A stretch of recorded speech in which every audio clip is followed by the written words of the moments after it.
Good evening, Miss George. How are you? Tiring day, tiring day. I can understand that. First thing I want to do is say thank you for taking out time to talk with me due to your busy schedule and the many things you do as far as running the town of White Springs, being a bail bondsman, being a licensed Get realtor, you out. Did among I many forget other else? things. So I really appreciate this exclusive interview. Correct me if I am wrong. The Lake City Reporter tried to bully you into giving them a comment, so you chose to give me this exclusive. Absolutely. I definitely was going to speak with Lake City Reporter, but after we told them that we would get with them at a later time, I got a call back saying that the boss wanted it now. That don't work with me. That don't sit well with me, and that's absolutely no. That turned me off. Yeah, that sounds a little Jim Crowish, but that's just me. Um, No, it's me too. I feel you on that one. I agree with you on that. And we have never been portrayed favorably in the Lake City Reporter. well, Well, not of recent times. Let me just say. let me say this, Miss George. I feel your pain on that. They don't favor me in any good light. I want to move along and say one more thing before I get into a set of about four questions with you. Okay. I have been paying attention and I have noticed a small group of people have been misrepresenting financial information on the town along with racial slurs and potential security concerns. So, my first question to you, Ms. George, is this: could you elaborate on the financial piece first? Because I have a copy from the joint legislative body saying White Springs is 100% in financial compliance. Absolutely. I would love to address. I'm glad somebody asked me about this. I love to address that question. So, when I came to the town of White Springs, it was the end of 2020. The fiscal year started in October of 2020, but I came in the end of November of 2020. So, my real year did not start until 21. Okay? But when I came in, the town of White Springs was already in trouble with the Joint Legislative Committee. They were 2 years behind on audits. The finances was in shambles. The town was bringing in less money than they were spending. So you know what that looked like. No reserves. It was in a lot of financial trouble.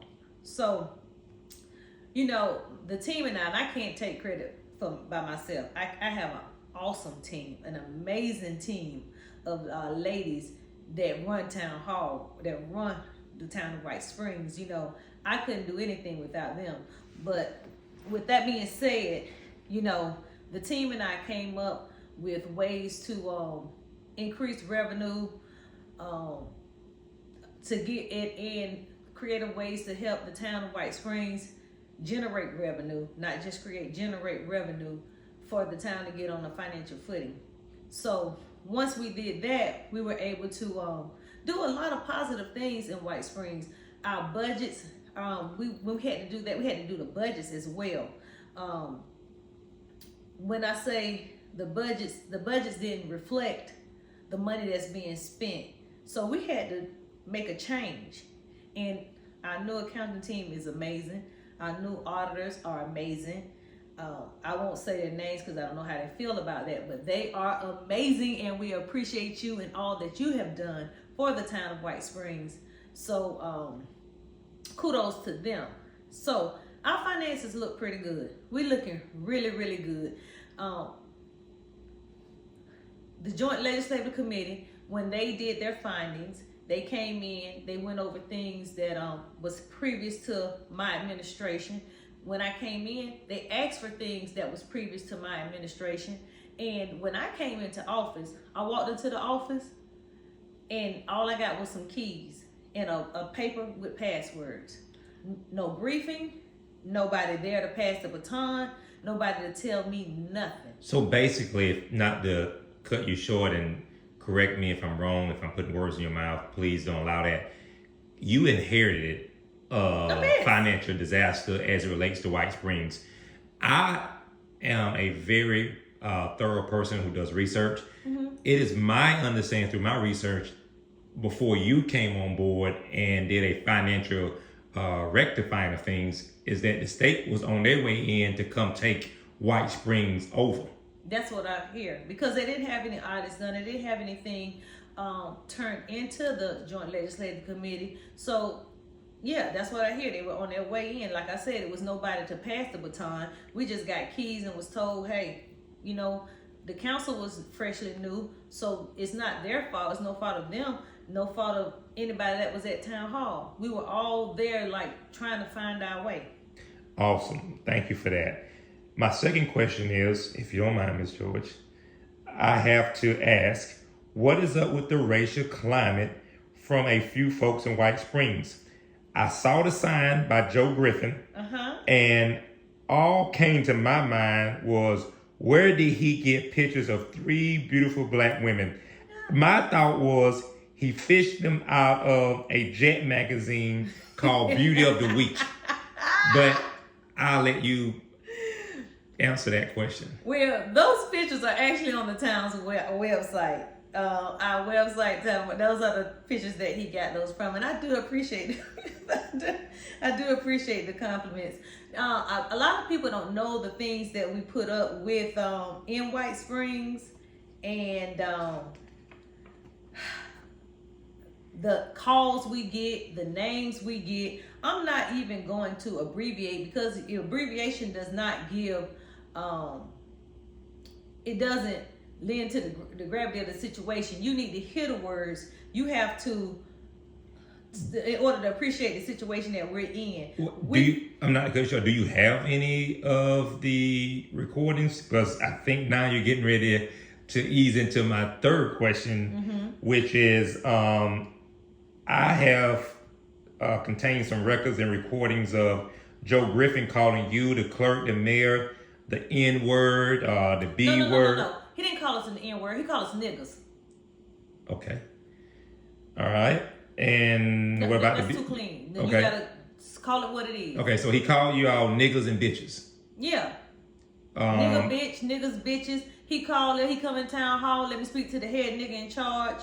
This is not hearsay. I have the recording. Do you have anything that we can hear of Joe Griffin?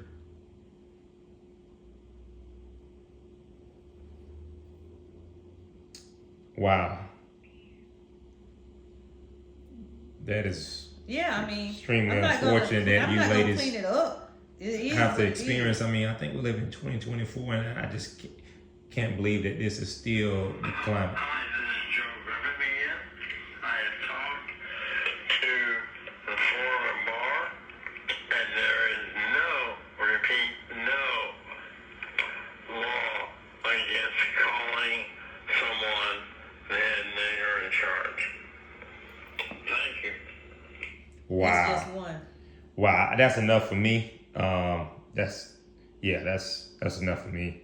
Let's move on to my final and last question, because that's what we deal with. Yeah. And you for the town, it seems like, okay, you want it to be financial healthy. Go ahead, Ollie. Yeah. No, I after that,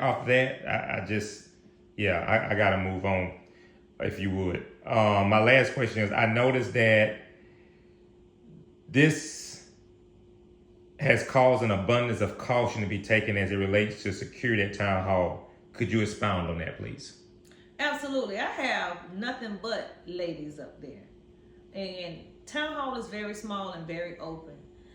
And my ladies are kind of hurt right now because we are not open to the public. But I have to take their safety serious.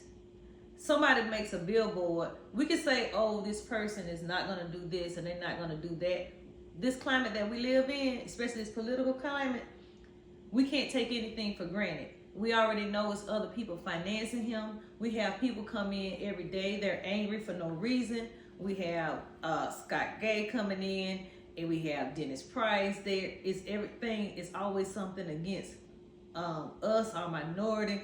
Bev Daniels, they go to Tallahassee. They, we have the Brazils, Thomas Brazil, Beverly Brazil. I even have an email where the guy, his wife, was like, "Hey, now I'm the one being called a bitch," and he's only being he's getting prompted by the Brazils. I have that in the email. So everything I say is Which Brazils? You talking about Thomas Brazil, Senior, the one that works for the county? Thomas Brazil, the one that works for both of them. The senior. She on her email, she didn't specify which one. She said the Brazils. But we've already had altercations with them, and not physical altercations, but verbal words with them in council meetings. Yeah. So those are the set of Brazils. I just want to clean that up. Okay. Well, Ms. George, Also, and I don't want people to get the impression that the entire White Springs is against us. You got a small fraction of people that I take it that they dislike us because the town is financially healthy. This is the first time they ever had a paid fire department. It's a part-time fire department, but now you got guys that's actually paid that's going to be there, and they're paramedics as well. And it's really nothing to complain about. We got the CDBG grant helping people with their houses. We're rocking and rolling in White Springs. My ladies do their thing in White Springs, and the council is awesome. They're going to do everything they can for the benefit and the health of White Springs, regardless of political, how it is political. They're going to do what it takes for White Springs to succeed. And I appreciate that council like none other. yeah. So I've had the pleasure of hanging out in White Springs, as you know that. I've had the pleasure of going to the Azalea Festival. I've had the pleasure of going to the Veterans event, many events in White Springs. And so you are truly correct when you say that this small group of folks who are acting in a racial manner does not speak for the totality of the citizenship of White Springs, because I have been embraced greatly by every walk of life and every culture and every race as it relates to White Springs through the hurricane season and giving out food and everything. So there is a great group of folks on every side. Eggplants, all kinds of stuff. And so it's very unfortunate that this little small group has reared their ugly heads up and trying to cause such an issue. And hopefully that something is done. Hopefully this will get the attention of FDLE, FBI, and the citizens and come together and band together and say, hey, look, we're White Springs. We love each other. This type of behavior will not be tolerated against anyone. So thank you for this time. Any last words? Yes, I just want to tell the citizens of White Springs to bear with us for a little while. We're working on our security, and we'll be back open as soon as we can. And we love you in White Springs. All right. Thank you, Ms. George. Those that love us. All right.